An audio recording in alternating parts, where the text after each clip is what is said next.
Hey everyone, before this episode of the show begins, I wanted to give you all a heads up. There was some issues with my audio on this episode where it was a little bit more crackly at times than normal. Now, thankfully, it was not throughout the entire episode, just at a handful of moments. And while I did the best I could, it is still there, but thankfully you can still hear and understand what I'm saying. And yeah, I just wanted to give you all a heads up about that. So with that out of the way, on with the show.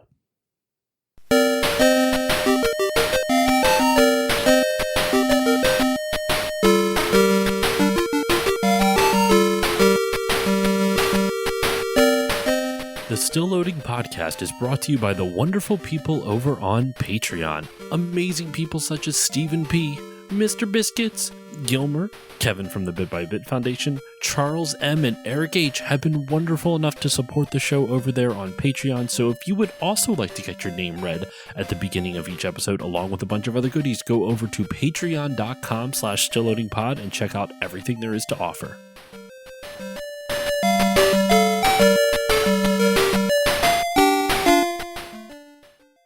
On this episode of Still Loading, send in the white nuts.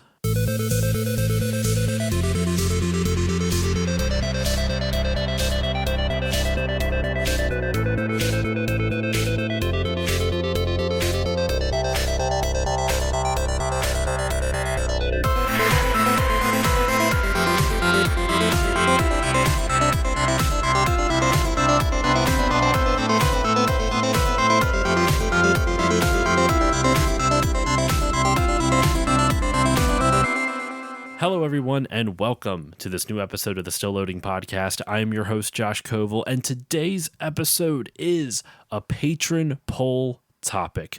This week's episode, my patrons voted back in January about, I posted 4 different Sega games from different eras of Sega. There was a Dreamcast game, a Game Gear game, a Genesis game, Master Drive or Mega Drive. Oh my God, I can't even fucking speak. Mega Drive for literally everywhere else.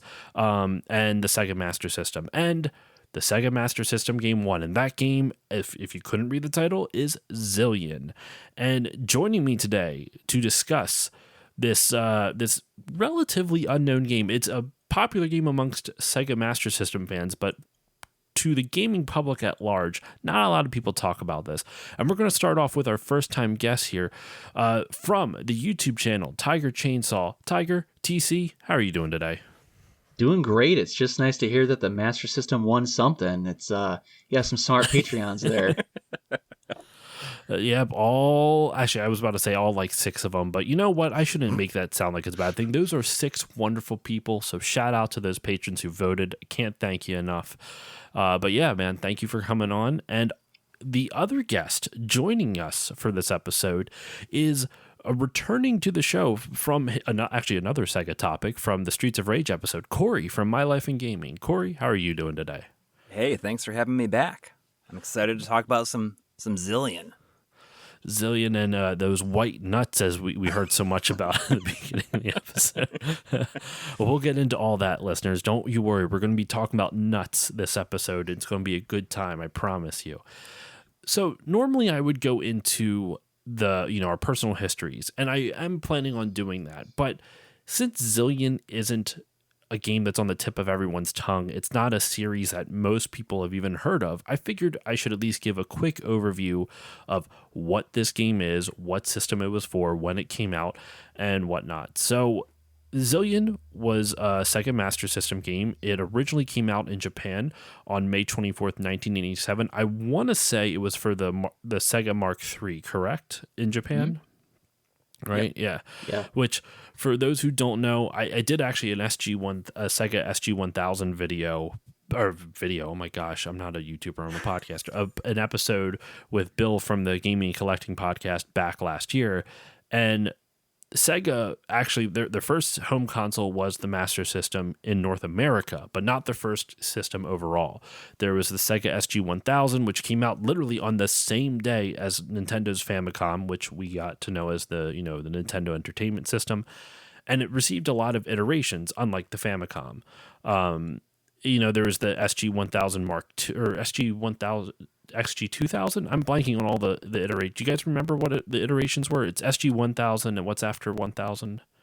Is it 2000? I'd have to look that up because I never really thought about it. You know what? I'll double check real quick. But there is 3 different iterations of this SG-1000, and the third one was called the Sega Mark III. And the Sega Mark III pretty much is what we know here in North America as the Sega Master System. And I just double checked. It is the SG-1000, the SG-1002, like Roman numeral 2, and then Sega Mark III, which are Roman numeral 3. So the Mark III is, for all intents and purposes, the Master System here in North America. There are some differences that I don't know. There are a lot of technical spec, but that's not important. So Sega actually developed Zillion for the Master System. It came out in North America, and it was developed in conjunction with an anime made by Tatsunoko Productions. They're famous for, one of the biggest anime houses, just period. I'm trying to even Speed Racer. There we go. It's one of those ones where it's like I know them by name, but I don't watch a lot of anime, so I can't tell you all the different things they did. I just know that they're like a huge house. There's a whole video game. Was it Tatsunoko versus Capcom that has it's a whole fighting game series based off of Tatsunoko characters. Anyway, so they developed this game in conjunction with Tatsunoko's anime of the same name, Zillion, which I believe the full title is like Red Photon Zillion is what the translated title is. And so much so that if you watch the Zillion anime, the guns that the characters are using, and we'll talk a little bit about that in a moment after our personal memories, the guns that the characters are using are the Sega Master System's light gun, the light phase or whatever it was called. And it's a game. The game also uses that same gun, but in design, in like visuals only. It is not a light gun game. You don't have to use the Sega light gun, but it's literally like all over all the production art, and so much so that after the anime came out and after the light gun for the Master System didn't do too great compared to its competitor, it got turned into a laser tag game. They repurposed the molds, the plastic molds for the Master System light gun, and turned it into a Zillion branded laser tag game, which is kind of awesome. I wonder how much those run for these days. I should have looked that up. I'd love to get my hands on quick eBay lookup. Yeah. If they still work. I wonder if they would need like capacitor replacements, probably, and stuff at this point. But still, it'd be cool. It's cool. As much as I liked laser tag, like the laser tag guns, what they look like. The Zillion gun is a lot better. Oh yeah, I'll take that any day of the week. Now, I know both of you have met up at the Midwest Gaming Classic before. I'm saying I should make a trek out from the Philly area, and we'll get this, and we'll have a big laser tag event with the Zillion photon guns. After party laser tag. That sounds great. Yes. Let's fucking go. But okay, that is all the context I wanted to give at the top of the episode. So I'm going to start throwing it over to both of you, and we're going to start off with our first-time guest, TC. What's your personal history with Zillion? I personally don't have one, so like this, I played it for the show, and I first heard about it on Retronauts, and that's about the extent of my experience with it, which I'll save all that for when we talk about the game itself. But so yeah, throwing it over to you, man. How did you first hear about this game? When did you first get into it? And what are your memories surrounding it?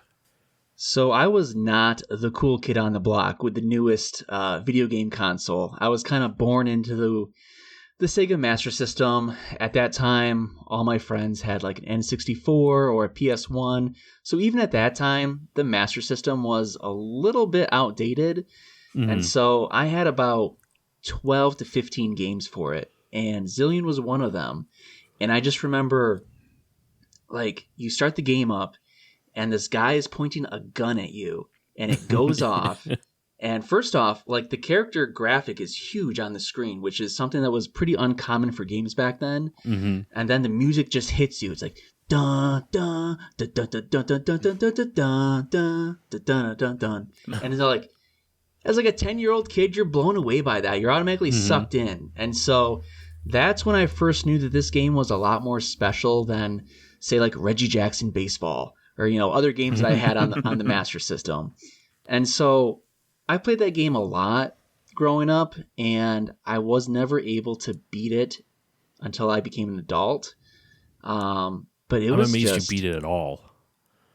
Well, I would say YouTube helped a little bit with the exit strategy, because I'm sure we'll talk about the ending of the game, but that was the part that was super hard. And as a kid, there's so many sophisticated commands that you can do in this game that I didn't understand, and you have to be good with memorization. You have to be good with knowing how to kind of puzzle solve each room. And I played this game a ton, but I would never get very far. And I remember there's some parts where you can rescue some characters, and it was always a goal of mine to rescue the first person. So for a long time, that's as far as I got, but I was sucked into Zillion. This game this is a very interesting game. I'll be honest, I was telling you both off mic, I was surprised I found anyone who knew this game existed. Because it's relatively uncommon. Like there is a hierarchy of like video game nostalgia, right? I mean, especially here in North America, almost everything is Nintendo centered. Not for better or worse, take it or leave it. Obviously, much to the chagrin of lots of Sega fans and a lot of fans outside of North America, which I think there's some valid criticism there about how Nintendo North American centric a lot of game coverage is. But you even go to Sega, and this game isn't even on the tip of many Sega fans' tongues. Like the Master System barely got any coverage here in North America. So the fact that you have like really fond childhood memories of this, I'm not gonna lie, that's awesome. Like, and I mean that not sarcastically, because if I ask any gamer like, oh, what got you into gaming, almost everyone's gonna say Mario. No one is going to say Zillion, and that makes it interesting to me. And that's cool to me. I'm excited to dive more into this. Coury, what about you, though? Your personal memories of this, how did you first kind of discover Zillion? Was it something you played when you were younger, or did you kind of discover it once you got into retro gaming kind of as more than a hobby, I guess? No. I had a friend who... I received a Sega Master System for Christmas in '87, and shortly after that, I had a friend who saw it and convinced his dad to get him one. And then his dad was like way into the Master System, or just like video games in general, and would just buy all these games. Mm-hmm. He was one of those friends that just who had one of those rich like kids, more games than any rich kids. Well, they weren't even like rich. I just think that his dad was like way into it too. Okay, I gotcha. So he would that is where I played a lot of Master System games, just because he had so many different ones, and one of those games was Zillion, and we played it a whole bunch. We never finished it. I only made it to the escape sequence on my own when I had borrowed it from him, and I actually have his copy of the game is my copy now. Oh, that's kind of cool. And it's like definitely had a glass of water or something spilled on the manual. It's got a big stain in there, but it's that same copy that we had. And I think that it is probably in the top 5 most essential Master System games to this day. And it's just one of those games. I had no idea it was even based on an anime at the time. I mean, it didn't really come out here. And there's also just no way that we could have found that information unless it was you read it in a magazine or something. But we had like these pet names, like not pet names, but like our own names for all the different icons that you put into the computers. I did stuff too, like that, which we're gonna get to. So I'm not saying they're all work appropriate, but I had some names for them. But yeah, I mean, both could see where this is going, so we'll save it for the audience. Sorry, but continue your story. No, it's just a great game, and I was very lucky to have a friend who was just as into the Master System as I was, and and had this game. And I'm glad I still have that copy. That's awesome. Both of you have such interesting stories with this, and like I said, this is not something I was expecting to find anyone who had childhood experience with. Like a lot of times when I cover topics like this where I don't have, like, for example, like my SG-1000 episode, no one here in North America is going to have nostalgia for the SG-1000. Very few. Very, very, very few. So I had to approach it from an academic standpoint. And that's fine, right, but it's not as fun as approaching it with like this emotional connection. So I'm so happy to have you both on this episode where you both have this like personal and emotional connection to this game. So before we dive into it, I wanted to go over, just talk about the setup. Like I already mentioned, like what this game was. It's based off an anime, all that stuff. But what's the story of the anime? Like what is this show about? What is this game trying to set up? Now, the game doesn't tell a story from the anime itself. It's its own separate story, but all the characters in it are from the anime. The villain in this is from the anime. The enemies you are fighting is from the anime. So it's a separate story. Almost essentially, it's telling the destruction of how the good guys finally beat the bad guys. But I don't know if that. I didn't. Spoiler alert! I didn't get to finish the anime. I watched about 6 episodes of it. I'm honestly kind of intrigued, so I might watch more of it. And if any of you are all interested, any of you, you wonderful audience, you are interested in it, you can watch Zillion for free on YouTube. There's lots of uploads of it all over the place, so you can watch it for free. But the plot of the anime is, I'm going to read this straight from the Wikipedia just to save myself lots of stuttering. The story takes place on the planet of Maris in the year 2387, which the anime won't let you forget because it's in the same, it's in every intro.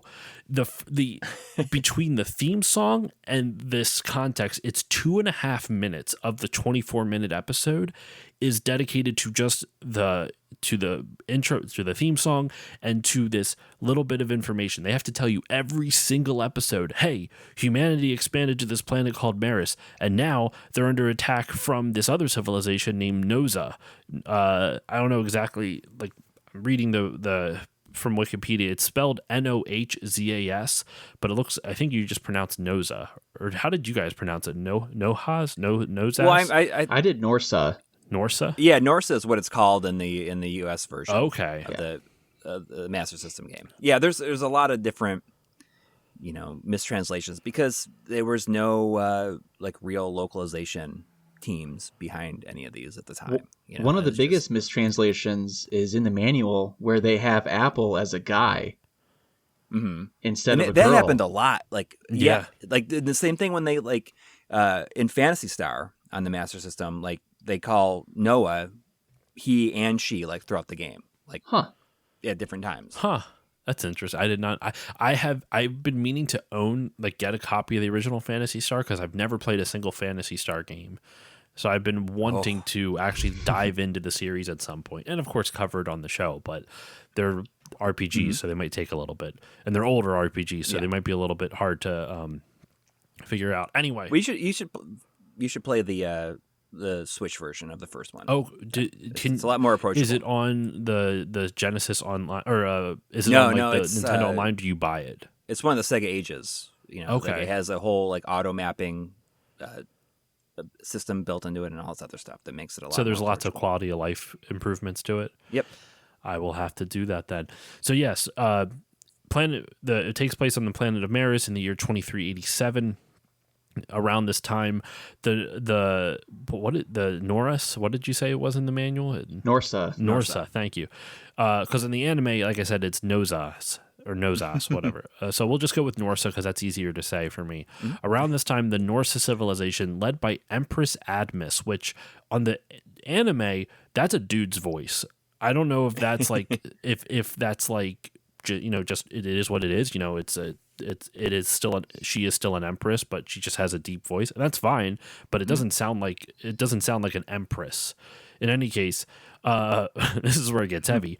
Empress Admis started a genocide program to kill all humans in order to lay eggs and reproduce on the planet.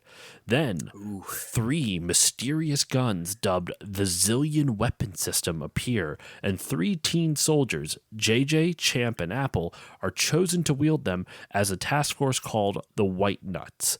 Now, it is actually nuts, I think, is what the katakana says. but it is localized as White Knights, which makes it's a lot better of a sound. And I'm fairly certain it's meant to be White Nuts because there is a big WN on all the doors in their base. so I think White Nuts is correct, known as White Knights in the English version. Great local. See, we were talking off mic about the whole localization debate that's been raging online. This is good localization. White Nuts is a shitty translated directly would suck. Yeah. No one wants to. No, White Nuts doesn't strike fear in the heart of the Norsa. All right. Exactly. So unless they're fitting a D's nuts reference in there someplace. These white nuts. These white nuts. Oh my gosh! Imagine someone sneaking that. I mean, they would have snuck that into a localization now somehow. At some point. But so these white nuts have to fight the Norsa, and almost made Coury spit. There we go. And that's the premise of the show. And so in the game, you play as JJ, one of the characters, and you have two of your companions, Apple and Champ, have been kidnapped by the Norsa, captured by them, and you have to go into the Norsa base and rescue them. You have to collect key cards and floppy disks because this is the 80s, so it's got to be floppy disks and floppy disks, so that way you can go to the master computer, the mainframe computer, turn on the self-destruct and escape. And that is the general premise of the game. So just some quick high-level thoughts, like what did you guys both like? How do you guys feel about the gameplay of this? Because that's the story. There's not much story. I don't really need to go much more into that. How do you guys feel about the gameplay for this? Coury, I want to start with you. Like, what are some things you like about it? What are some things you don't like about it? We're going to kind of just focus in on the gameplay right now. So I want to throw it over to you. What are your thoughts on it? Well, I've always appreciated that you can crawl in this game, especially in light of the years of like, why can't Metroid crawl? Because this is it's very Metroid-esque, this game. And it's very nice to be able to crawl in this, especially since I guess some enemies like lay down and can get you that way, but later on in the game, this game is very much a combination of Metroid and Impossible Mission. Yeah. And there's a bit of input lag, I feel like, in the jumping. It feels like it's not something that I noticed when I was a kid, but going back to it later on, I was like, oh, like the jumping feels kind of awkward. But it's pretty long for the kind of game that it is, without any kind of like way to save or passwords or anything like that. You sit down, you're going to be playing this probably for 3+ hours to finish it in one sitting. Absolutely. But gameplay wise, it's pretty typical, like run and gun with in a maze, there's nothing too crazy about it, I think. I think just to quick describe it a little bit more for the listeners before I throw it over to UTC. The basic gameplay, this game is compared to Metroid a lot, and for good reason. Back during the Master System, a lot of games were like, this is Sega's version of insert Nintendo thing here, because a lot of it, I mean, is that a correct assumption? Like, a lot of what Sega was doing at the time in the home console market was reacting to what Nintendo was doing, because Metroid came out a year prior to this.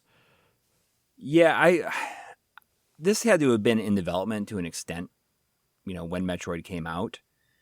And it does, there's not, outside of getting like new characters and like getting gun power-ups, there's not like a lot of other enhancements as far as there's very little backtracking.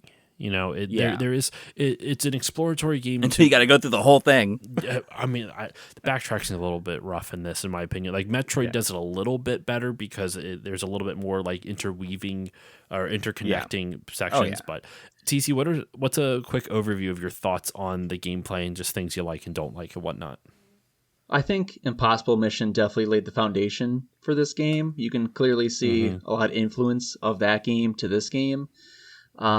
To me, it feels like almost like an action puzzler, because every room that you enter is a puzzle in itself, whether it's you need to shoot the lockers to get the passcodes to input the computer.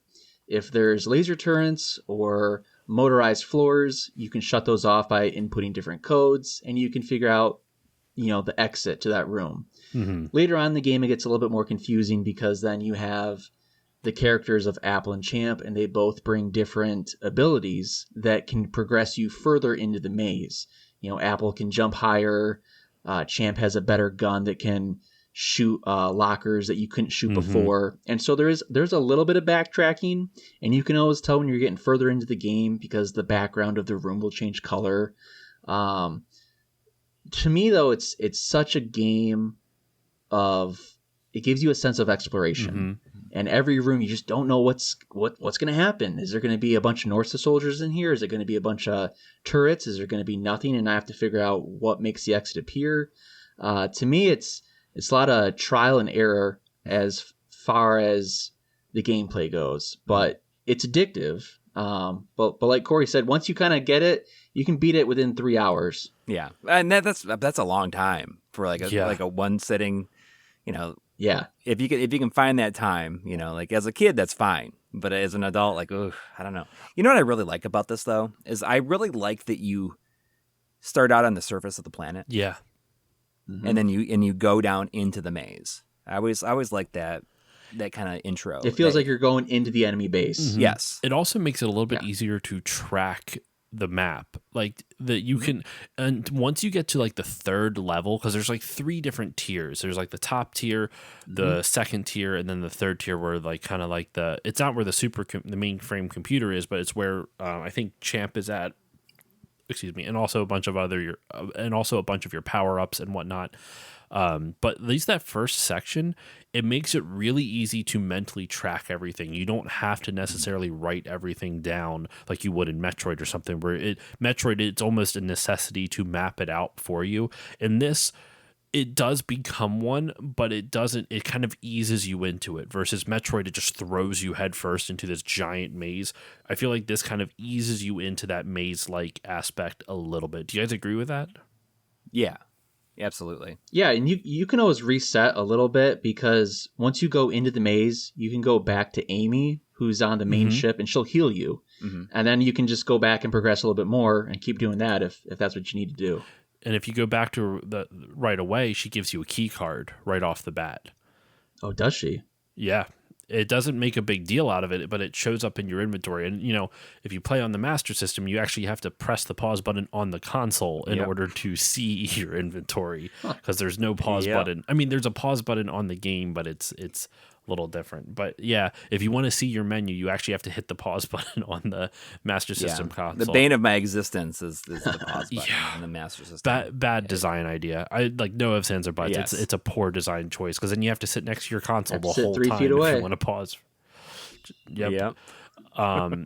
So the way that the TC, you mentioned how there's a puzzle in every room, and I want to dive into that aspect a little bit further. For the listeners who have not played this game, the way the puzzle aspect of each room works, there's lots of different rooms. There's a few hallways, but generally rooms connect to different rooms, and in order to progress to the next room, you have to shoot these trash can looking things. There's these canisters, and after you shoot them, then they either reveal an ID card, which is used to access the computer, or it can also reveal, it could be power-ups.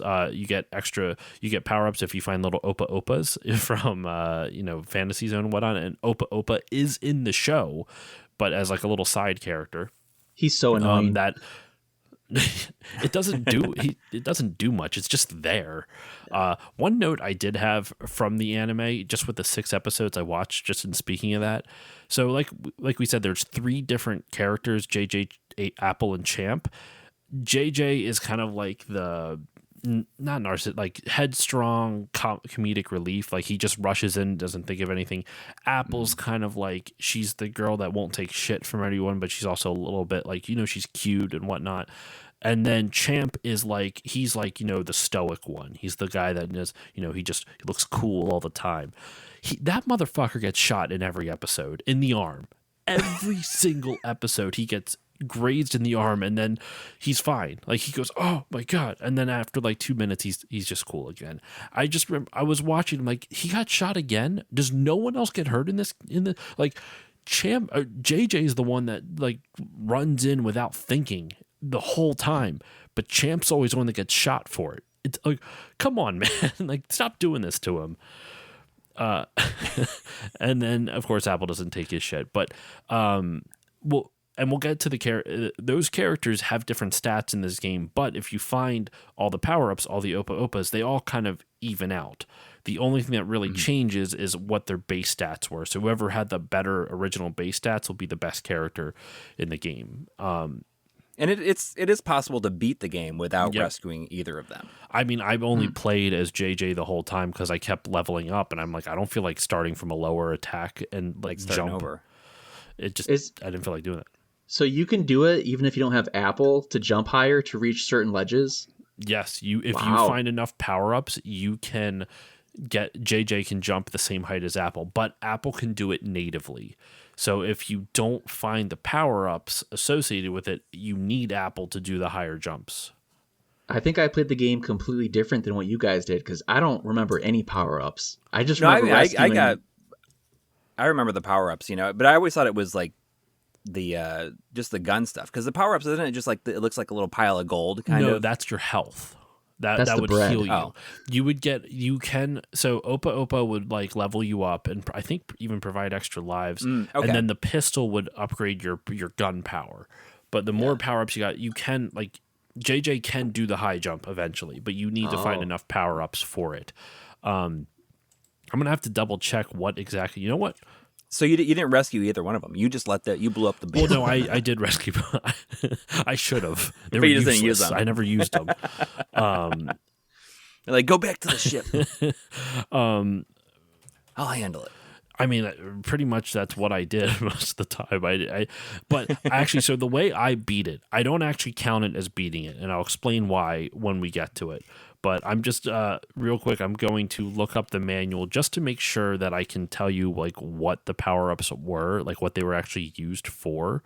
Because right now I'm trying to remember them all, and it's a little bit hard to do. I could grab my manual. I can grab my filthy manual. I got it right here. So Opa will increase the level of the player with life power, jumping ability, speed, and endurance. There are 8 levels in all. So each character can get leveled up 8 times to max out at a level of 8. The scope item allows you to see all the trip alarms, because there are alarms that you can run into and all the Norse that will come down. Like we mentioned before, you have to collect floppy disks, which you get by shooting random cylinders and whatnot. Bread is that gold stuff. Apparently that gold stuff is bread. I had no idea. It doesn't look like bread on the screen. Did you guys think it was bread? I don't know. It was like it doesn't look like bread. I think I'm always hungry, so I naturally thought it was bread. No. I mean, it just looks like a pile of gold. I don't does. know, like kind of like it's like a pile of gold with a slightly larger pile in the middle. Mm-hmm. I don't know. It's like it. I probably didn't think it was anything. Yeah. I mean, I didn't know just what this it blob was. of something. I just saw when I picked it up, my health went back up. Like if I was lower on health, it heals it by apparently 40 hit points. So there we go.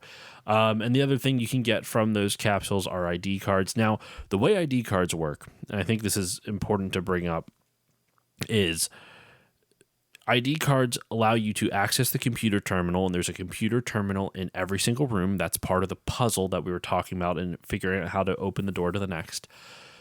In these capsules, there are symbols, and you have to find the symbols, input it, like go to find the 4 symbols, go to the computer terminal, and input them. It doesn't actually matter which order that you put the symbols in, because as long as you use all 4, because I tested it out, as long as you use all 4, it doesn't matter the order that you put in, because the game has no way of telling you what is the proper order. And if you're trying to guess the correct order of 1 through 4, that would take you so many iterations just alone to do that. So there's 4 symbols. If you input them into the computer terminal, it will open the door for you. However, there are other codes that you can use. If you don't use the 4 key codes, you can use other codes given to you by the game, and they do different things, but it will take away your ID card. The ID card you'll get back if you use it to open a door, but it will take it away from you if you use it for something else, like turning off some of the defense system turrets, turning off the laser grid, turning off the electricity thing. There's also like conveyor belt floors. You can turn those off.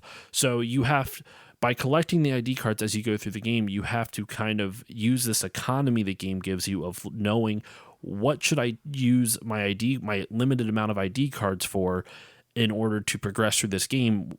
Can I take a hit here? Like, I never turned off the conveyor belts, for example. I didn't want to waste a key card on them, but I would turn it off for the electricity wall, because if you can turn it off, then you can get past it with that. And it does a lot of damage to you. It takes like a third of your health away, just about, or maybe like a quarter. And the symbols, I alluded to this before. The symbols, what they actually are, it's the numbers 1 through 10, and they mirror the numbers. So the first one, it looks like an M, when in actuality, it's a 1. The second symbol is a heart, when in actuality, it's the number 2. They just mirrored the number 2 and flipped it backwards. I did not notice this when I was playing. I've never noticed that until now. That's what I didn't know it's until about a year ago. 4. I don't understand 4. Yeah. Sorry, what were you saying, TC? Oh, I didn't know that until about a year ago when people were talking about it, and I was like, really? And then I looked at it and I was like, I guess, yeah, I can see it. I can see 1, 2, 3, 4. I don't understand. 5. I can see 6. I can see all of them except really for 8's a little weird too, but I can at least see 8 because it's like sideways, sort of. Now, I didn't realize this when I first played it, so I was just to memorize it, because you either have to write down the code for each room, which there's like 60 fucking rooms. You would be there for. I don't suggest writing it down. Just memorize it. It's only 4.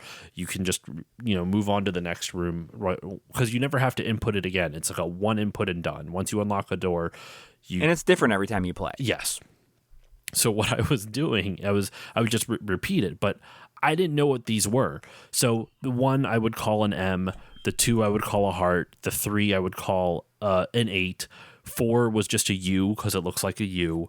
But once you get to 5 and up, I just started. It's not safe for work anymore. 5 was the male because it just looks like how there's like the male and female symbols. I don't know which one is which. Off the I always called it a shovel.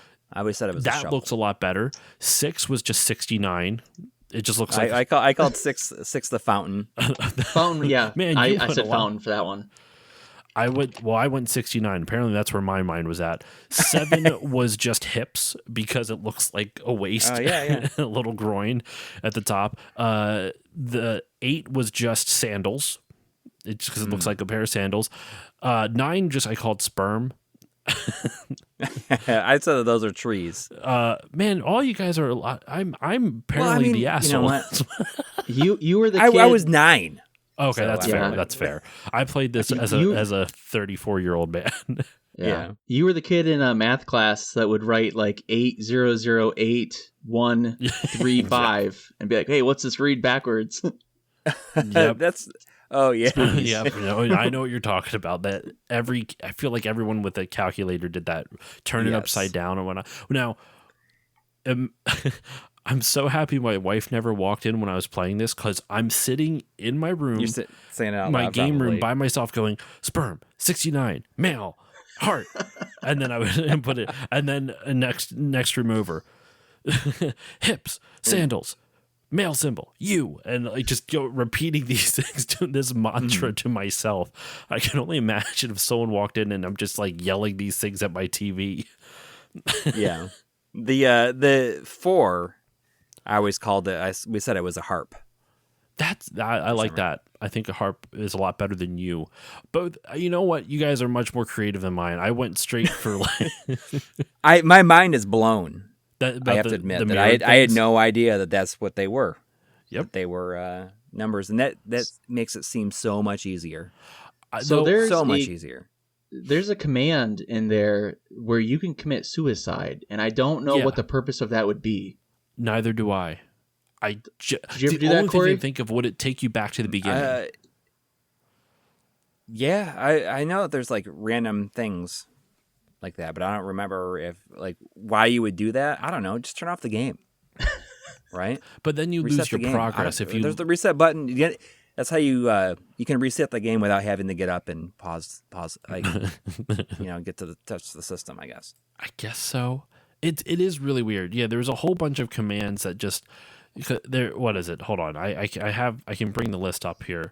There's map display, which is definitely very helpful. And all these commands I'm about to read off would take one of your ID cards. So once again, to move to the next room doesn't take an ID card. You need an ID card to access the computer, but it gives it back to you when you go to the next room. When you input the male symbol sperm 69 for the next room.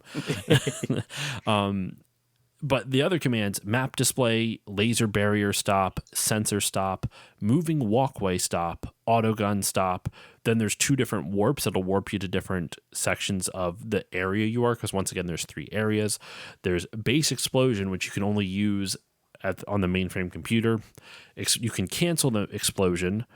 And then there's just suicide, which like you said, TC, I have no idea what the suicide's for. I got what is nothing. the symbol? I have no idea. Like what's the code for suicide? All zeros or 10. I called them shoes when I was playing it. And base explosion was all sandals. 4 sandals and you're exploding the base. And then 4 shoes and you commit suicide. And 4 sperms, you cancel the base explosion. So there you go. That's crazy. It's funny that the 8 is the base explosion, because it almost looks like 2 bombs, I guess. I guess so. It's but think about that. Like they built this base, and the self-destruct code is just 8888. 1, 2, 3, 4, 5. Amazing! I have the same combination on my luggage. Yeah, that's the same combination as the base explosion or base self-destruct. That's really funny.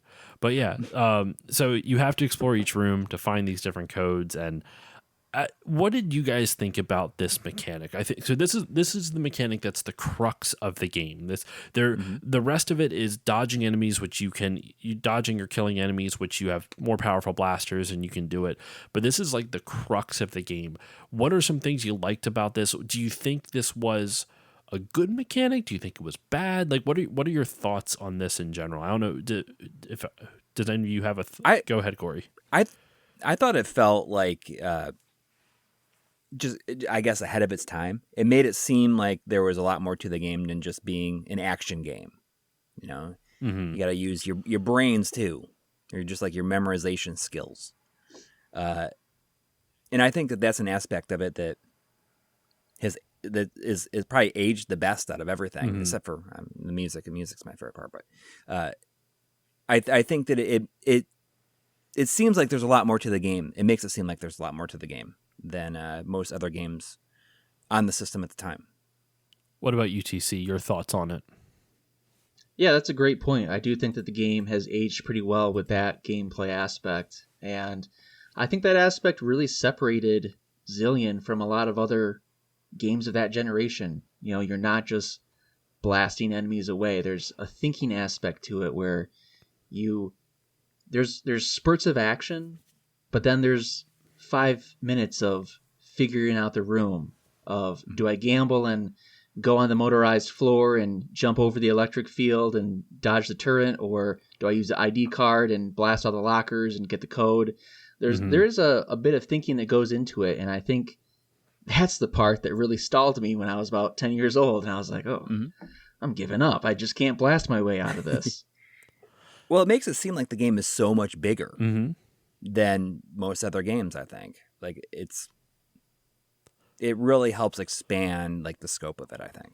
And I think it adds some excitement where each time you access a new room, it is like a little reward for you. I think that goes a long way into how much further can I get? How many more rooms can I unlock? That type of aspect.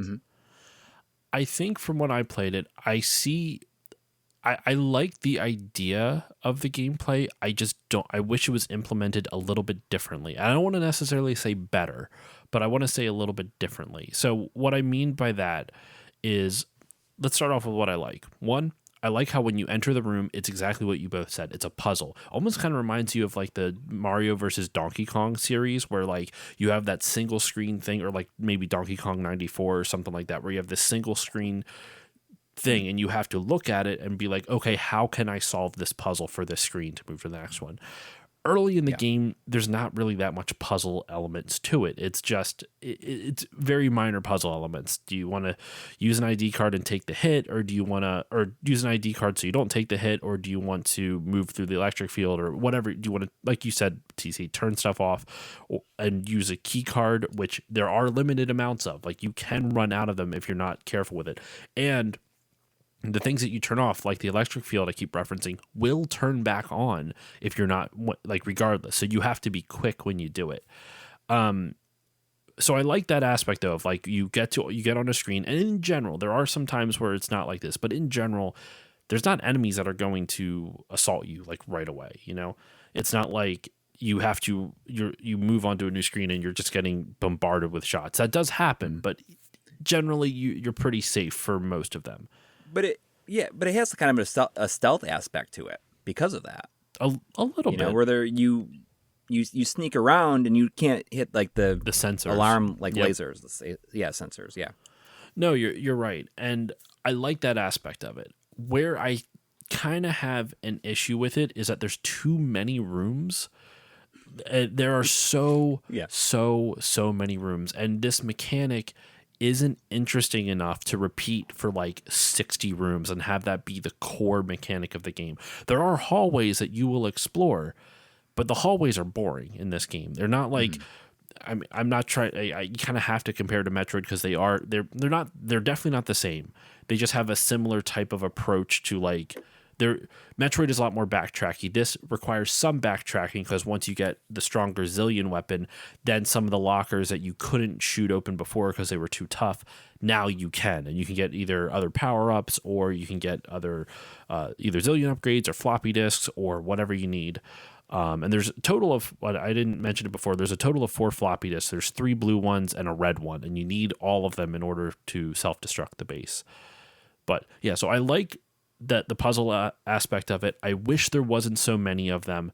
And I also like how they decide to ramp up the difficulty. I don't think the difficulty is always fair in the later game. I think they throw a little bit too much shit at you, especially considering what you said before, Coury, how the jump mechanic is a little floaty. It doesn't always react right away. Sometimes it might have been the Master System controller, like where it didn't react to my inputs. Maybe that's due to the system itself, or maybe just my controller is a little bit like faulty. I'm not sure. Did either of you guys feel like the Master System buttons are not as responsive as other systems? Yeah. They have like a lot more of a travel distance, I guess. Mm-hmm. But I think just in general, Master System games were a lot harder than NES games. Oh, really? Do you agree with that, TC? You know, I'm going to out myself right now, but I just bought my first NES 2 weeks ago, so I don't really have too much input on that one. There. You know, 30 some odd years later, finally getting around to it. Let's see what this Nintendo's all about. I guess I'll play Metroid. One thing you'll find if you like when you really dig into the Master System library, and even the Genesis library, it's very, very few and far between to find games that have unlimited continues. Mm-hmm. And most Master System games have limited continues, and not only that, but you got to put in some stupid like button combination to be able to continue. Like hold like upper left-hand corner on the D-pad and press A and B or 1 and 2 at the same time. You know, it's like Space Harrier is one of those ones that you don't think it has continues, and then it's like in the back of the manual, and it's like a weird button combination, and it was never a guarantee it was going to work. At least it was always really exciting when it did work. Because in this one, I actually looked up like what the cheat for that is. If you can get extra continues if you press 1, 2, and up at the same time on the controller, which is handy. Yeah. The reason I say that I think the difficulty is a little unfair. One, for the time it came out, I still think it was a hard game, but no one would have looked at it and been like, oh, this is ridiculous. Like, this is so unfair. It's about the same in terms of like what people would expect with, a limited number of continues and how the live system works and everything. Like all that's the same. In a modern context, it's like with like comparing it to Metroid once again, sorry, but like you have unlimited continues in Metroid. So for a home console game, it's a lot more forgiving compared to this, where this, if you die, you have to start everything over, and it's not a short game. It's a very hard and difficult game. They give you plenty of power-ups in order to, like, there's plenty of power-ups to upgrade your character as well as heal. And like you said, Coury, you can go back to the ship, or was that UTC? I forget who said it. TC said it. TC, yeah, where you go back to the ship that you start at, and you can heal yourself, so you can backtrack. And while enemies do spawn continuously, they're really easy to take out, especially in the early stages. You can literally just crawl the whole way and just shoot. They never duck down in the first level. Probably like the most detrimental part about your attack is your shots don't go very far. Yeah. Starting at the start.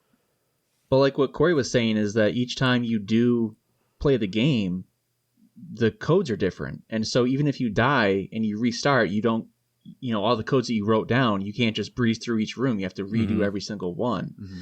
One of the things that I was always confused on until I watched the anime was the game over screen. So the game over screen has Baron Rix on it, and he's the main bad guy in the game. Now, I remember you were referencing the Empress in the anime, and she does appear in the anime, but she's not. She's like 40 episodes down the line. Then maybe the Baron is who I'm thinking of. That's probably Baron Rix is the voiceover. Okay, so I didn't see the Empress. I saw Baron Rix. Yeah, exactly. Okay. And he's the main bad guy for like the first 40 episodes. But on that game over screen, it's his face, and he says something to you there. But I never understood. Says you fool. Is that what he says? Hey, you fool. I don't know. I was looking at the screenshot right now. I always thought you fool. that his face was in the middle of a body, and those were his tiny little arms. And so I didn't know what that was. But you watch the anime, and that's just his face. So it's just his headshot. And so I thought, like, as a kid, I'm like, what's this weird, like, little monster that's mocking me? And so it was interesting to watch the anime. Little, like, nubs. Like these little... Yeah, that's what I thought. I thought it was just his little nub arms. I'm like, this is stupid. This guy's killing me. But the anime added a lot of context for me as far as, like, adding the personalities to the characters. Mm-hmm. Josh, you were mentioning about how... JJ is kind of the playboy, the funny guy. Mm-hmm. Champ is kind of the dick, and Apple is kind of the level-headed girl who can, kick butt. And so it did make it more enjoyable, but it also added context into Baron Rix and who I was fighting with the game over screen. We're going to get into the music first, but just because you brought up the anime, they did a good adaptation of the music from the anime, I thought, in this game. I actually think it's like the music... Other than the fact that it repeats the same song for the entire game, but it's a good song. A good song, I really like it. It's one of my favorite pieces of music on the Master System. It's not. I actually didn't get sick of it. And it has stuck with me for years. When my friend and I were playing it, we would come up with our own words for it. Really? What do you? Why don't you sing us the song? What's that? Sing us the song. I mean, I don't know the words. I just know that like it sounds like it would say like "come on," you know what I'm talking about.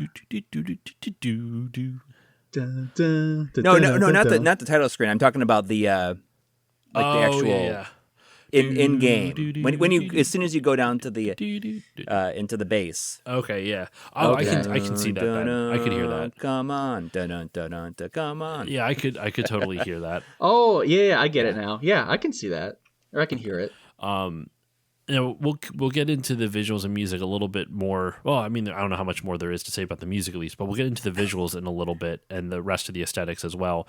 The one thing I want to comment on is how the secrets work in this game, and also the escape sequence. We'll talk about the secrets and then the escape sequence. So the secrets in this game, I think, are kind of garbage, because you have to shoot at random walls multiple times. It's not like just one shot. You have to shoot multiple times, and you and then it like open in the first level, like somewhere in the, because there's like 3 different zones, like we said. There's like blue, red, and then like a different color that I'm Dark blanking. blue. What is it? Dark blue. Arc blue. So it's okay. like light blue, red, dark blue. Light blue, red, Yeah. dark blue. So in the light blue, there's a section where there's an Opa power up, like a level up, but it's hidden. It's like blocked off between 2 doors in the room. You can't open it with the computer terminal. You can at all. There's no, like, it doesn't give you any key codes. The way you do it is there's a platform in the middle of the wall on the right hand side of the screen, and you have to shoot it. Like, you have to shoot into the wall like 7 or 8 times, or just until it opens. If that doesn't work, then I don't remember. You might have to crouch. You have to like lay down on your stomach and shoot. It's one of the two, but it's on that middle platform, and you have to keep shooting until it opens up. I don't know how the fuck you're supposed to know that. I even checked the manual. It doesn't tell you anything. Oh yeah, I mean, There's just no hint at all. And so if you want to have a chance of escaping or the escape sequence, you need to know how to open those secret passages, because they can give you those secret passages into like elevator shafts that will like essentially bypass an entire long segment of it, because it's a tight window to escape. It's a very say you beat the boss crazy fast, it's a super tight window to escape. So the secrets of this game are kind of horseshit. And listen, Metroid's not perfect. I have issues with Metroid that I actually am going to be doing an episode on it, not at some point in the future. There's no set time for that. But I beat Metroid with save states and whatnot to get an idea of it. To beat this game, save state one, I couldn't save state because I was playing on original hardware. I could have if I got an emulator, I guess, but I had to use a glitch to beat this game. So I don't. did you use the invincibility? I think we talked about Yes, this, like the the invincibility glitch where you glitch. can get in. There's 2 ways to get it. There's one where you can use it with an elevator. Do you know what that one is, Coury? Because I didn't use that one. Yeah, it's like where you go in between 2. I thought there's one where you can be on an elevator and you can get into like the electrical line using that or something like that, and it'll make it so that your health goes all the way down, but then you never die. So the alternate way to do this is that if you this can be done in any room where there's a guard that patrols over a computer terminal, right?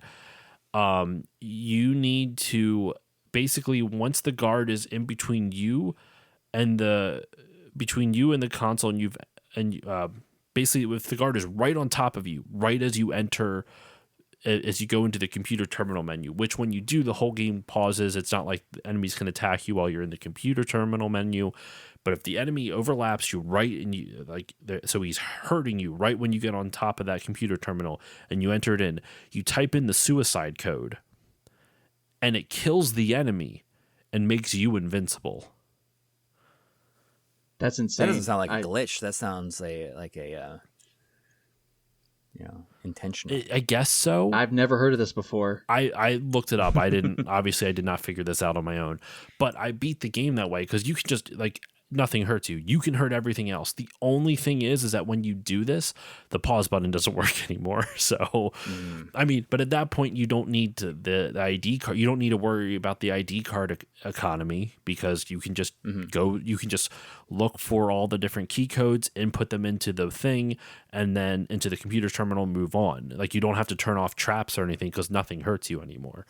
The only I think I somehow did die in the invincible thing, but I think it was because I don't know, I might have got squished. I forget. Maybe I didn't, but either way, I used that invincibility cheat to beat the game because I was like, there's no way I'm going to finish this normally. This game is brutal. Mm-hmm. Well, I think a lot of it is, I mean, at the time, when this was new, Sega had a hint line that you could call, and it was an 800 number, so it was free.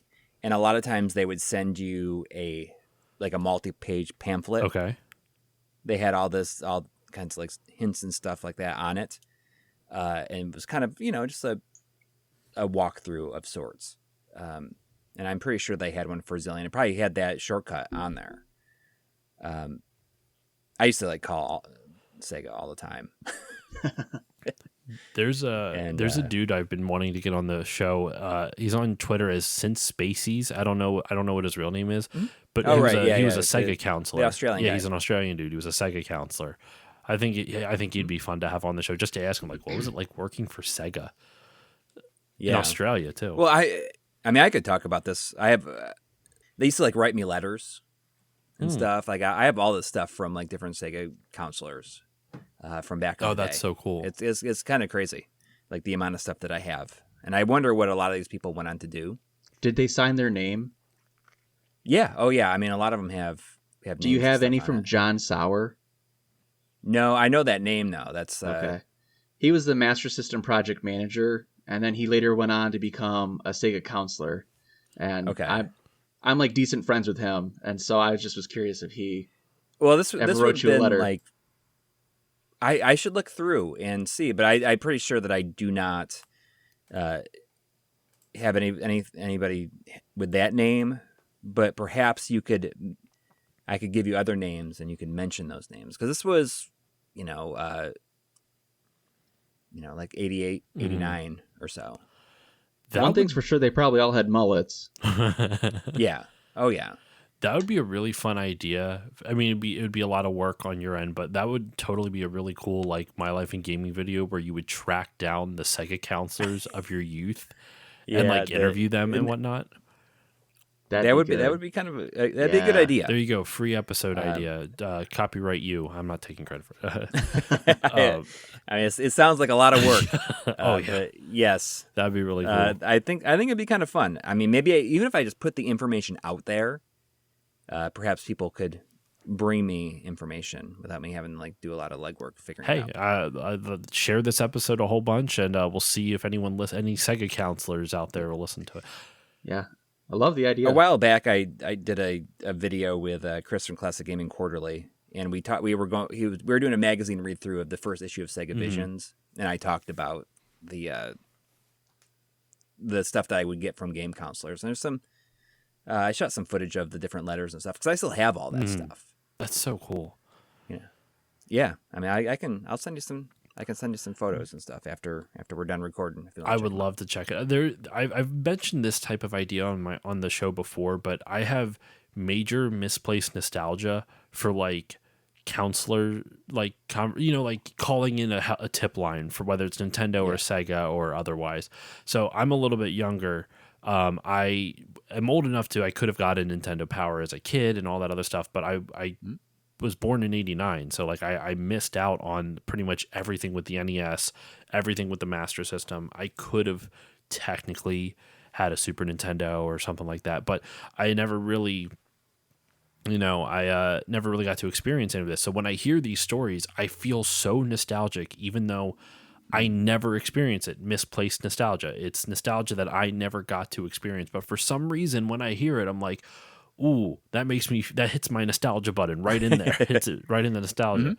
It's I don't know, because it seemed like the coolest job that you could ever have. What is it? Not related to Sega, but Stephen Reese, Art of Nintendo Power on Twitter. Right. He has a fully recreated Nintendo tip guy or whatever, Nintendo counselor desk, like a cubicle. Like he has like an original phone awesome. that I keep saying Sega, that a Nintendo tip counselor used or gameplay advisor used. He's got like a jacket they wore. He's got like an actual hint binder. It's wild, some of the stuff he has in his collection for that. I'd be curious if he ever he's a Nintendo guy, but I'd be curious if he ever tracks down Sega stuff. That'd be really cool. Right. Anyway, so yeah, to get back to the game, I want to talk about we've talked about the core gameplay mechanic of inputting the codes and the symbols that I grossly misinterpreted. The symbols and then the ID cards and all the different power-ups. But what I want to close out on before we talk about the overall aesthetics of the game is that escape sequence. Now, TC, I remember you specifically had some stuff I think you wanted to say about it. Like you had some either memories or thoughts on it, but I remember you said you wanted to get into it. So what are your thoughts on it? Like, do you think it's fair? Do you think it's good? What are your thoughts? So I did not get to that sequence until maybe 5 years ago, and I never knew the ending. I didn't know how it ended, didn't know what I was doing, and so when I saw that giant mechanical lizard come at me, it scared the shit out of me. Yeah. I was like, holy shit, like, because you don't have any boss fights before then, and all of a sudden it throws this at you, and One you're boss like, the whole what? What game. is this? Yeah. I know. And so I died fighting him, and then I was like, all right, I gotta get back here, and I gotta do it again. So I make my way back, and that's when I was like, I beat the game, but I kind of had some assistance. I would watch on YouTube the escape route, because once I beat the lizard, I was like, I'm not losing by not getting out of the base on time. And so I watched YouTube, and I did exactly what they were doing, and that's how I beat the game.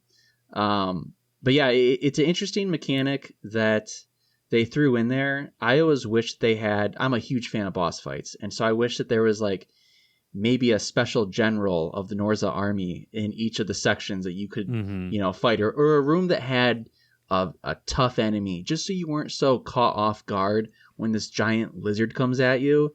But it's a tough ending, and the sequence is just as tough if you don't know where you're going.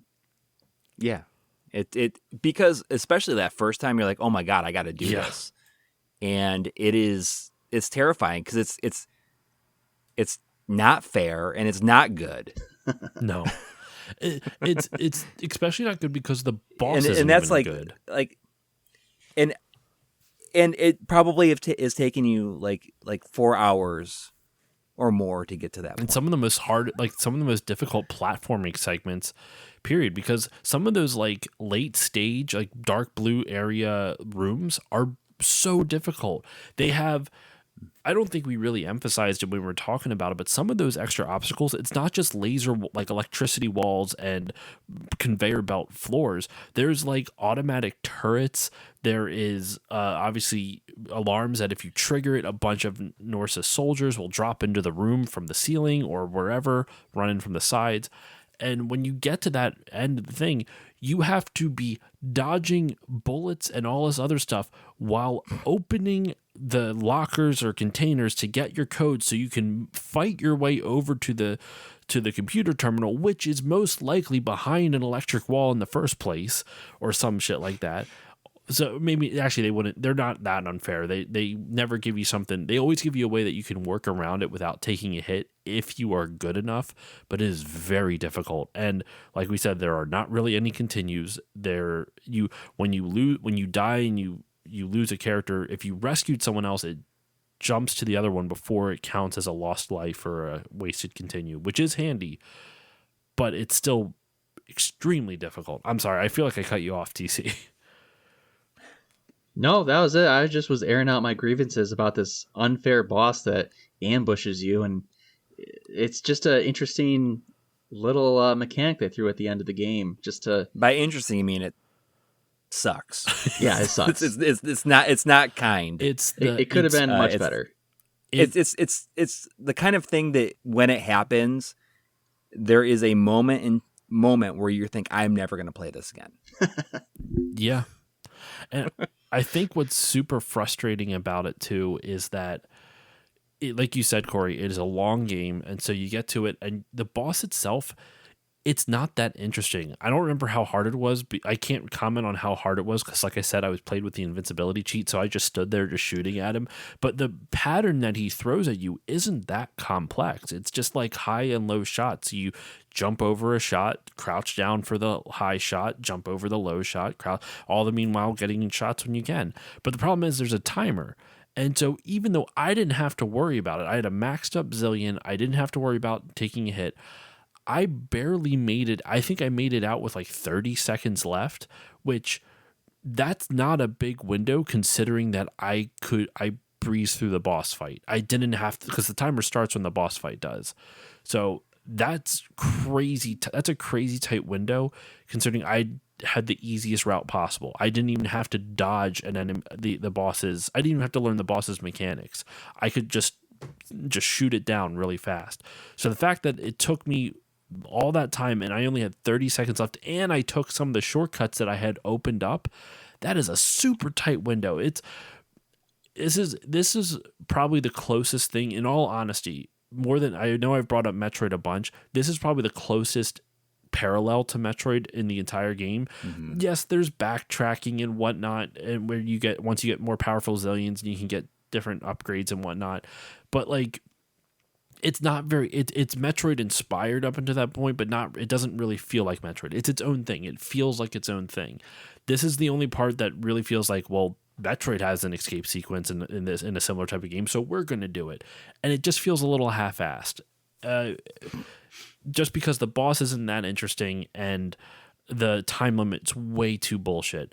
And I kind of agree with you, TC. I would have liked to see more bosses in it. I like boss fights. I would have liked to see something a little bit different prior to that. Just to, also from a design standpoint, where it's like there's you said it when you were recounting your memories with it. There's nothing to prepare you for this fight.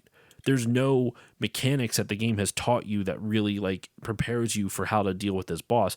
I mean, yeah, you can jump and dodge, but like if anything, like that, there's very little of that in the game. A lot of it is just like, I mean, there's jumping and dodging, but it's a lot more of a strategizing out a room as opposed to an individual boss. Like if anything, it would have made more sense to make this final section be a really difficult puzzle room to get out and then escape, because that's what the game has been doing with you. Like combat, who was it? On the Retro Hangover Discord, I mentioned that I was recording this on a recent Retro Hangover episode, and some of the people on the Discord listened to that episode and they were talking about it in the episode discussion, and one of them brought up the idea, like, if they, you know what, let me find who it was specifically so that way I can give them proper credit.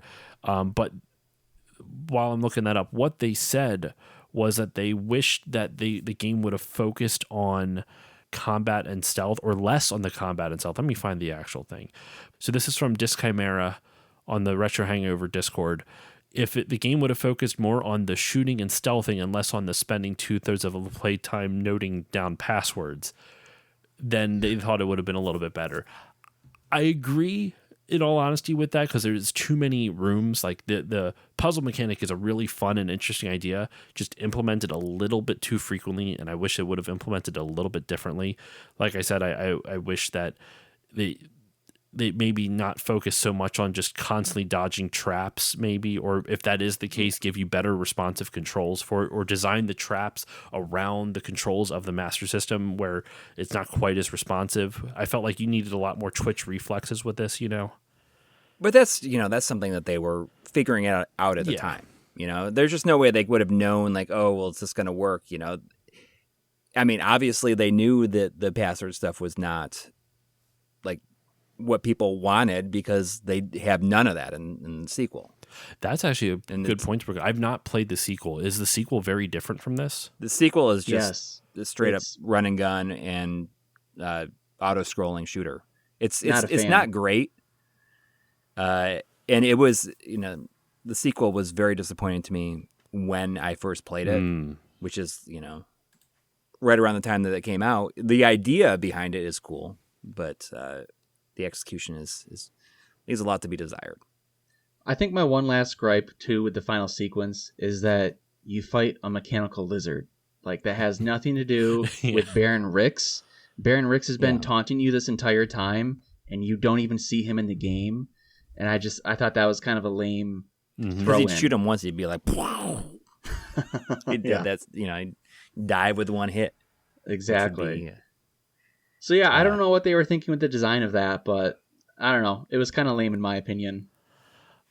Well, I am very tempted to go into final thoughts, but I want to at least talk about the visuals real quick. The visuals and overall aesthetic and the music, and then we'll kind of go into the final thoughts, because I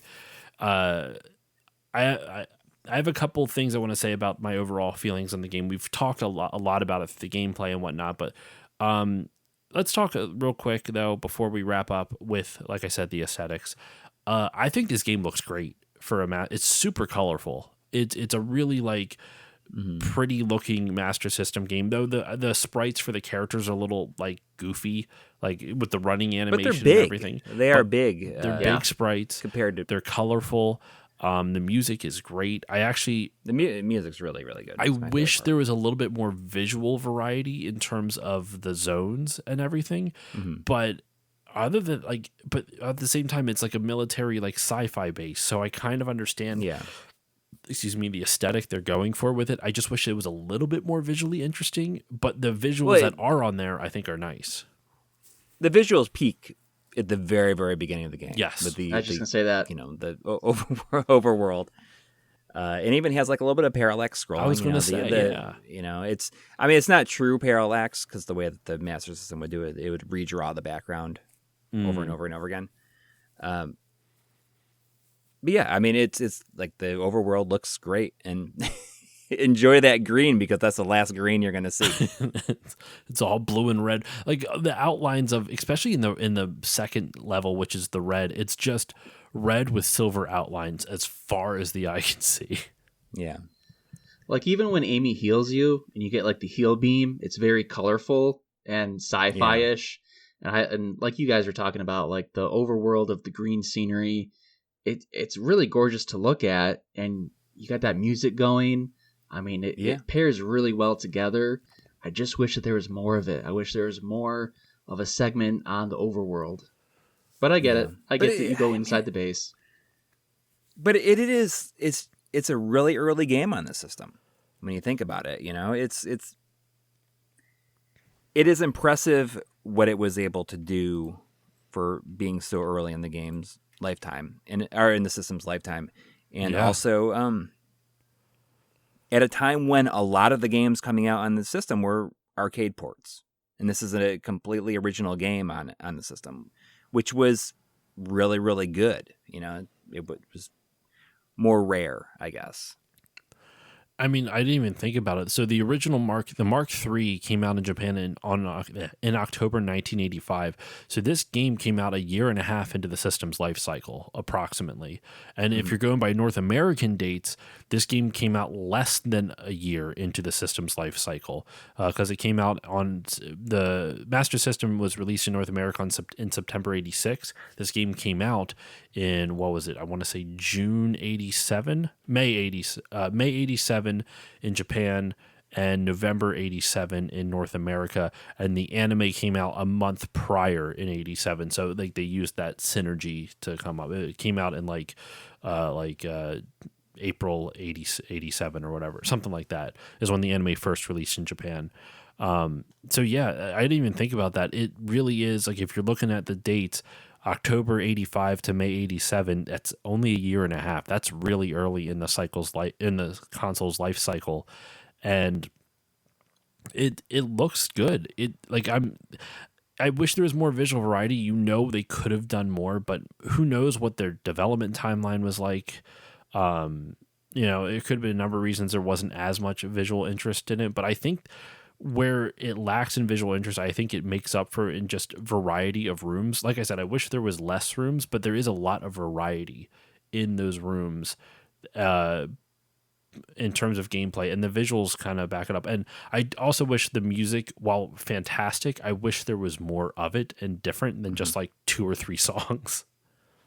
I think the music's really good, but I also think that the sound effects are pretty good. Like, you get sound effects of crawling, you get sound effects every time you blast a guy, or inputting the code where the little floppy disk comes back out. There's a lot of different unique noises in this game that I think go a long way to add detail.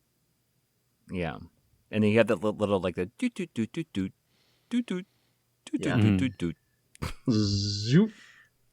Yep, there it is.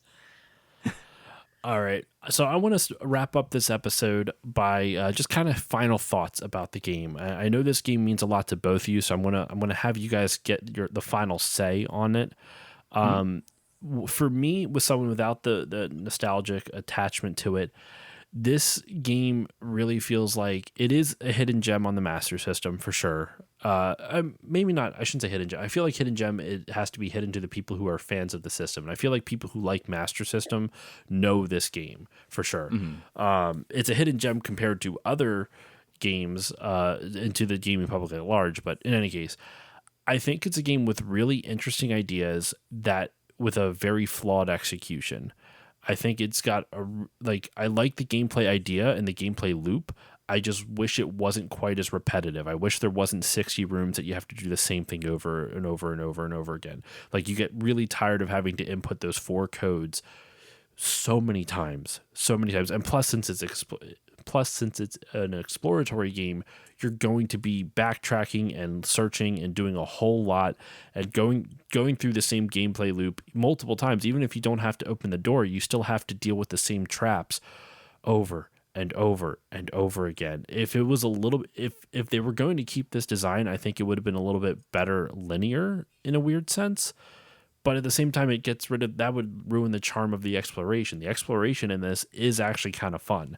I just really wish that the gameplay, the room, having to navigate each room, I think gets in the way of the exploration. I think there's 2 different ideas and they're kind of fighting with each other a little bit. The individual gameplay loop from each room is really cool and interesting, but it doesn't make it fun to explore because you have to redo the puzzles, even if it's without unlocking the door. If you have to turn off different traps, or if you have to dodge different enemies, or you're going to have to fight specific enemies, and depending on which room that you backtrack into. So the game forces you to explore, but it also kind of punishes you for it by making you redo things. And if you have to go back through an area that has like an electric beam, you either have to take the hit, even though you know that you shouldn't have to, because you already got through it once before, or you're going to have to waste an ID card for something you've already done before. So I think there's a lot of really cool ideas in this. I'm happy I got to finally experience it, because I can see how this game was really unique for its time and super influential for Sega in general, and I like it. I enjoyed what I played of it. I like the music. I didn't hate my time with it. I just wish it was a little more fair, and I wish those 2 gameplay ideas didn't butt heads as much as they did. And the last thing I'll say about it before I throw it over to you guys is on the cover of the box. I understand that's the computer terminal. I thought it looked like a microwave when I first saw it. So it's got that going for it. It looks like a microwave. I'm glad you're bringing that up, because I was going to mention how terrible the cover art is. I mean, what's the Master System? Like, Master System box art isn't great. Like that, it does not sell the games at all. But Coury, I want to throw it over to you first, and TC, you will get the final word since you are a first-time guest here. And so, Coury, final thoughts on Zillion and just kind of your overall thoughts on the game. I think that if you were to play it for the first time now, it'd probably be very difficult to get into. But, being a Sega fan at the time when the NES was getting all this cool stuff, like we just like lapped up anything that we could get our hands on and would celebrate everything.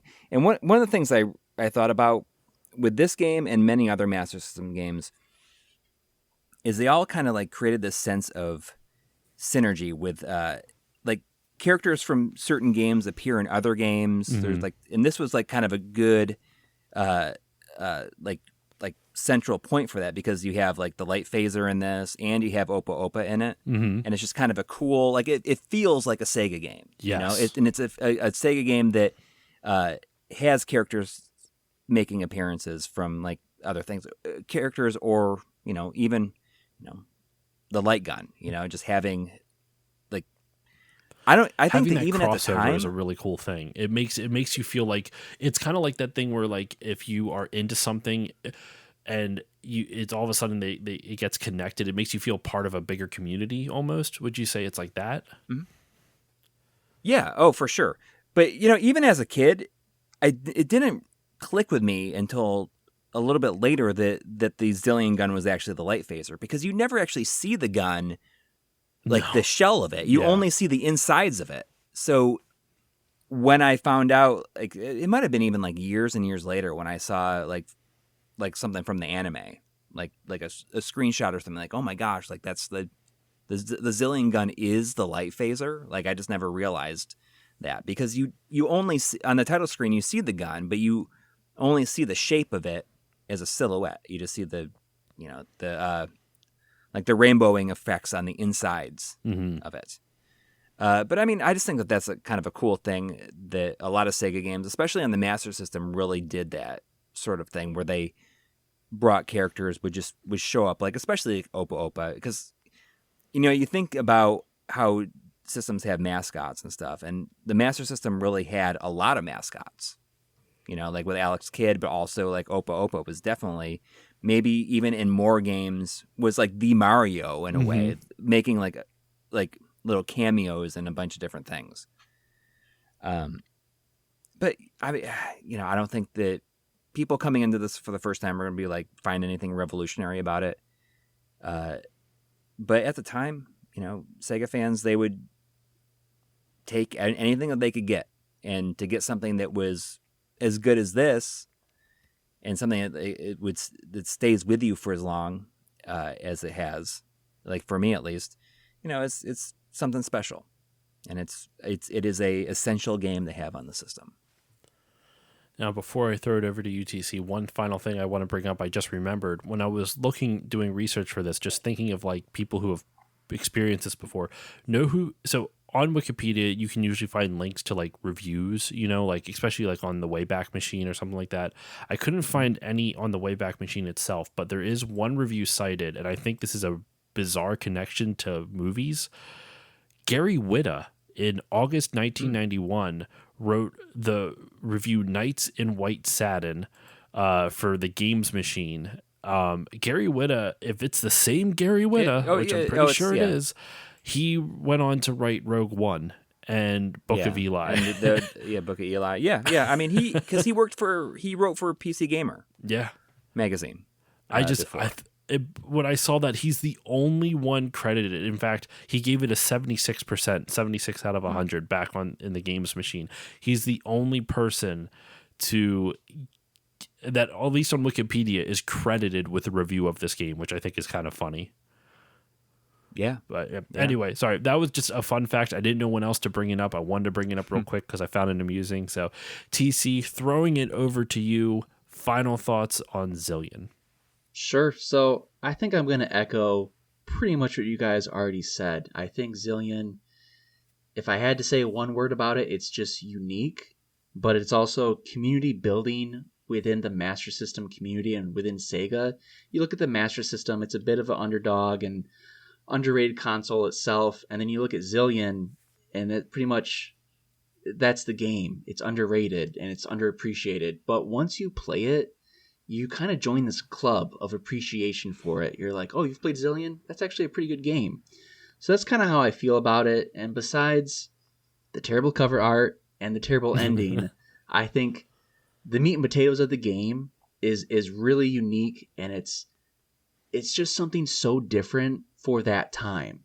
In 87, you had so many run and gun games, you had so many platformers, you had, unique arcade space shoot 'em ups, but this game combines just a little bit of everything with a phenomenal soundtrack, really good visuals with the huge sprites, the opening, like I said in this podcast, the guy, JJ's pointing the laser or the Zillion at you, he blasts it off. Right then and there, you're like, oh, this game's different. Like, I need to check it out. And so for anyone that is interested in it, play a half hour. You should definitely check this game out, because it's not revolutionary, but you can at least appreciate it for what it is for that time. And it's just a really fun sci-fi adventure that I think most people should give a shot. I would agree. I think it is a fun game. As much as I levied the criticisms where I think it has ideas and it doesn't quite execute them perfectly, I'm of the opinion that every game is good in some way, shape. Okay, I shouldn't say every, but the vast majority. There's nowhere near as many bad games as people would make you believe. You can always find something good and interesting about it. So, did this game blow me away when I played it? No, but there was enough interesting ideas to sink my teeth in and see where what they tried to do, and that's almost just as interesting to me as finding a good game is. And yeah, it was fun. It was fun trying this out. And this was a fun conversation that I got to have with both of you. This was a lot of fun just hanging out and talking about this game. And what other game is going to make me yell in my room, Sperm, 69, Heart, M. Metal Gear Solid 2. Metal Gear 69. Oh my God. But yeah, this was awesome. Thank you both so much for joining me. This was a wonderful conversation. So now we're going to wrap this up with just social media shout outs, where can people find you and all that good stuff. So Coury, starting off with you, where can the good people find you online? And is there anything you'd like to promote? You can find me on the YouTube channel, My Life in Gaming. And occasionally, although we haven't released a new one in a little while, on the podcast called Here's My Question for You. Mm-hmm. And that's it. That's all I got. I'll make sure to include a link to both the YouTube channel and the podcast. Here's My Question for You in the show notes. If I remember, I'm awful with remembering that stuff. So you know what? I'm going to take a note down. I'm going to write a note right now. So hopefully I don't forget. And then if I do forget, people can make fun of me even more for saying I wrote a note and still fucking forgetting. Anyway, TC, over to you, my friend. Where can the good people find you online? And is there anything you'd like to promote? The good people can find me on YouTube at TigerChainsaw, Twitter, TigerChainsaw. If you are interested in more Zillion, I have a website, TigerChainsaw.com, where I've reviewed both Zillion 1 and Zillion 2. But yeah, my YouTube channel is pretty retro themed. If you're into Master System stuff, I have about 35 videos there. I've interviewed John Sauer, who is the project manager for the Master System. I have a lot of cool stuff about Sega on that. But yeah, that's pretty much what I'm up to. You also post photographs of a game every single day on Instagram. Yes. Yes, I do. I kind of show off my collection. A serious commitment. Every single day. I know. It's tough to. Sometimes if I know I'm going to be on vacation, I'll do it like 10 days in advance. Schedule, yeah. And do that. But yeah, I try and post every single day a game from my collection. I used to do that, and then it got way too much to do. Like I would literally, it would be like 11:30 at night. I'm like, oh shit, what am I gonna post tomorrow? I would literally just look around my game collection, and be like, and I would find something strange. And shout out to my friend Jala. Here's a bingo card for you. I would post pictures like Kabuki Quantum Fighter. I feel like I have to name that game in like at least once a month. Otherwise I'll go crazy. But no. But thank you both so much for joining me. This was a lot of fun. For myself, you can follow me on Facebook, Twitter, Instagram, Blue Sky, Threads, Twitch at StillLoadingPod. And you know what? I never say this on the show enough. I do stream on Twitch twice a week, usually Tuesday nights and Saturday nights, 8 p.m. Eastern. You can usually see the posts on social media when I go live, but obviously I don't always shout it out in the episode. So yeah, if you want to see me play some of the games for the show, I do play a lot of the games for the show all over there. So twitch.tv/StillLoadingPod. But yeah, I'm at StillLoadingPod pretty much everywhere except YouTube is at StillLoadingPodcast, where you can just see just the video versions of the podcast, which is just thumbnails and audio. So nothing fancy. I'm a simple man, and I don't feel like doing video editing, but it's all over there. Anyway, if you want to support the show, you can do so in a number of ways. You can give it a 5-star rating or review on Apple Podcasts or whichever podcasting app you use, because that helps more people find the show, and it pleases the algorithm gods, but it also makes me feel warm and fuzzy, and I like feeling warm and fuzzy. If you want to support the show monetarily, there is a Patreon, patreon.com/StillLoadingPod.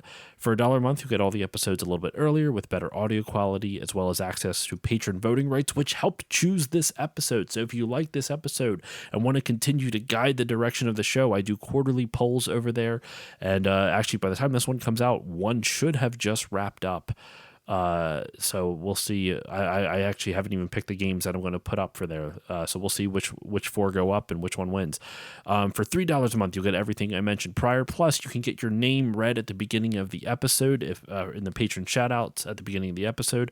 For $4 a month, you'll get everything I mentioned prior, plus 2 mini bonus episodes. And for $5 a month, you get all of that plus access to Still Bonding, which is my monthly James Bond podcast where me and a bunch of friends bond over 007. And in fact, Try, the other half of My Life in Gaming, has been on that at least once, maybe twice. I think once. I think only once. But yeah, he's like a major Bond fan. Yeah. I actually was going to try to get him on for my World Is Not Enough episode, which would have already been out by the time this comes out. But at the time we're recording this, at least I think he's still there. He's over in Germany, so he's not. Yes. So he's not even in the country. So that could not work out.